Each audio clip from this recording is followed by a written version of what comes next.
શું તમે પણ આખો દિવસ નબળાઈ, થાક અને ચક્કર આવવાની સમસ્યાથી પરેશાન છો? શું તમને ખબર છે કે લોહીની કમી એટલે કે એનિમિયા તમને અંદરથી ખોખલા બનાવી શકે છે? મોંઘી આયર્ન ટેબ્લેટ્સ અને દવાઓ પાછળ ખર્ચ કરવાનું બંધ કરો. કુદરતની સૌથી સસ્તું અને અમૃત સમાન પીણું તમારા રસોડામાં જ છે. જાણો કેવી રીતે માત્ર એક ગ્લાસ ગરમ પાણી પીવાથી તમારી નસોમાં નવું લોહી દોડાવી શકે છે. આજના સમયમાં સ્ત્રીઓ અને બાળકોમાં એનિમિયાની સમસ્યા ખૂબ જ વધી રહી છે.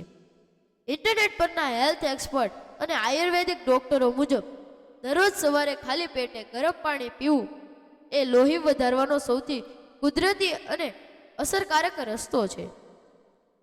ગરમ પાણી એનિમિયાને કેવી રીતે અટકાવે છે? પહેલું, આયર્નનું શોષણ વધારે છે. તમે ગમે તેટલો સારો ખોરાક ખાઓ, પણ જો તમારું પાચન ખરાબ હશે તો શરીર આયર્ન શોષી શકશે નહીં. ગરમ પાણી પાચન તંત્રને સાફ કરે છે, જેથી ખોરાકમાં રહેલું આયર્ન લોહીમાં ઝડપથી ભળે છે. બીજું, લોહીનું શુદ્ધિકરણ. ગરમ પાણી પીવાથી શરીરમાં ઝેરી તત્વો પરસેવા અને પેશાબ વાટે બહાર નીકળી જાય છે. શુદ્ધ લોહીમાં હિમોગ્લોબિનનું પ્રમાણ ઝડપથી વધે છે. ત્રીજું, બ્લડ સર્ક્યુલેશન. ગરમ પાણી રક્તવાહિનીઓને ફેલાવે છે, જેનાથી આખા શરીરમાં લોહીનું પરિભ્રમણ સુધરે છે અને અંગોને પૂરતું ઓક્સિજન મળે છે, જે એનિમિયા થાક દૂર કરે છે.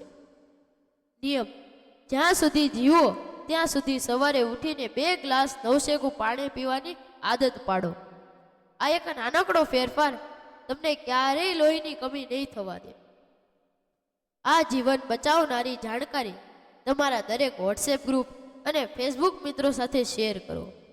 સ્વસ્થ રહો, લાંબુ જીવો.